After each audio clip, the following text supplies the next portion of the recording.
Hello excellent dudes and dudettes out there. I finally managed to beat Spelunky in under 8 minutes, imagine that. So, of course I wasn't commenting as I did the whole thing because it takes so many tries to get it right, and I feels like it wouldn't be all that entertaining to show you that kind of stuff.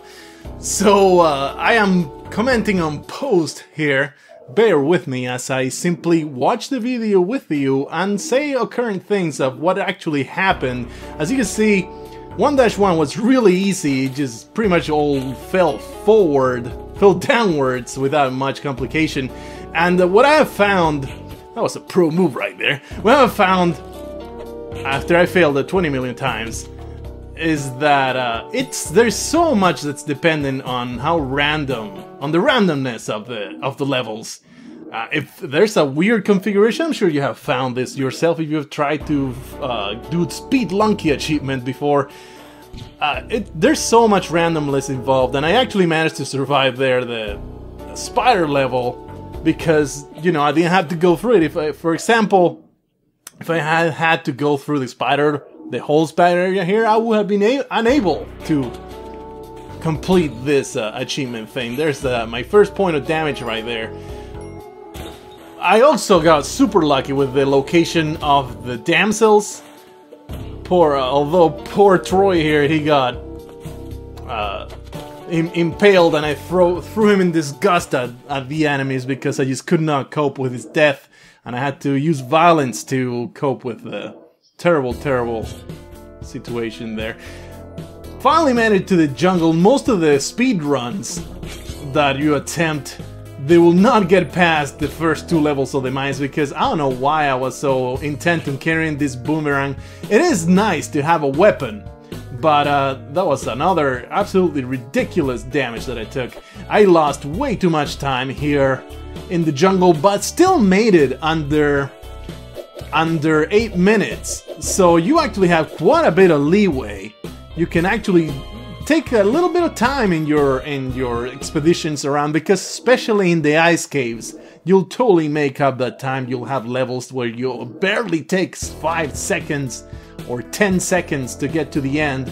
The jungles and the mines, I found, they are actually the bigger challenge. And somehow, though, the temple, I must have gotten lucky, because the very first time that I got to the temple, I actually managed to just get all the way through and get to Olmec just fine without destroying myself in the process.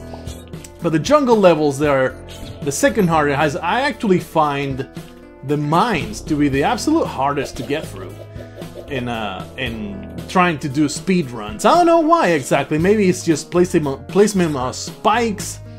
The enemies are tough. I really don't know exactly what makes it the most difficult. Also, something that contributed to the success of this speedrun was I didn't piss off the shopkeepers. I will all the time piss off the shopkeepers because they will have really good stuff.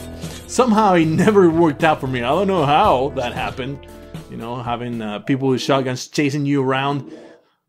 All kind of works toward the detriment of the success of your run.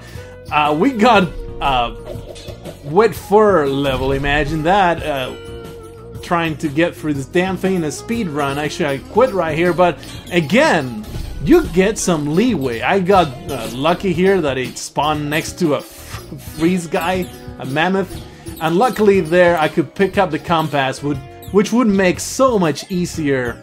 Also got lucky there, did not get full damage because I clung to the border of that block. But it made so much easier the rest of the levels to have the compass. I could simply drop down. And something that helps a lot as well is if you find the cape, that also helps a lot in the ice caves. That was the luckiest drop that I had in the entire run. I would have simply died if I hadn't found that small crevice to cling to. I just happened to cling to that. I didn't plan that at all.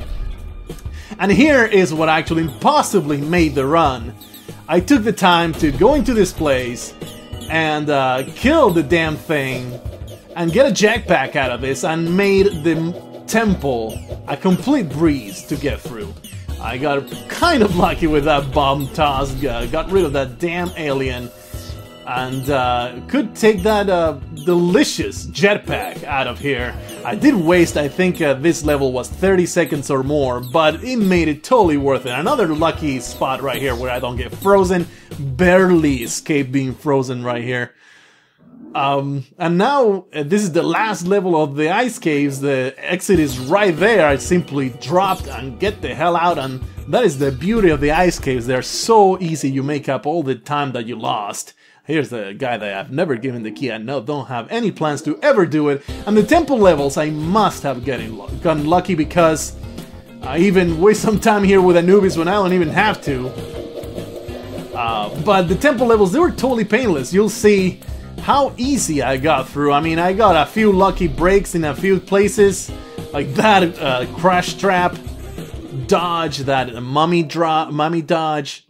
There's a few pretty good dodges in the temple, but overall, it wasn't all that complicated, especially compared to the freaking mines. I found myself just trapped between mummies, so I had to spend a few bombs, and that's something that you'll find in the temple if you're trying to do a speedrun. This is where you'll use the rest of your bombs with most likelihood.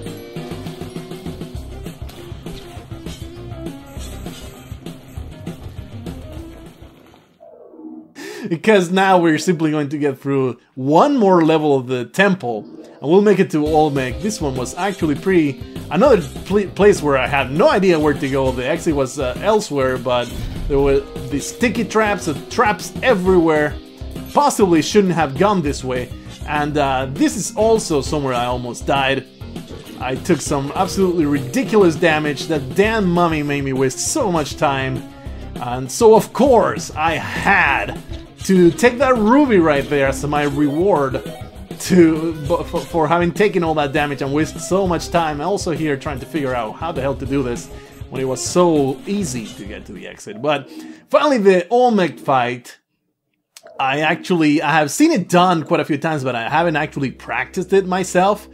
The quick way to get Olmec to the bottom. I think I also got another lucky break here and managed to do it in a different way. I did it from the wrong side, but I actually had that tiny crack there that I could step into. I should have gone to the other side, but I was kind of in a mindless frenzy by this point. I was so excited to have made it this far.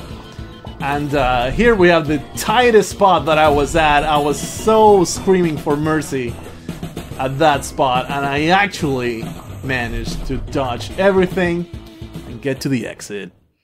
It was so exciting. I'm actually going to try for a better time. This time was actually pretty good. You'll see here in the tally at the very end. I mean, pretty good for a first attempt, first success, I think.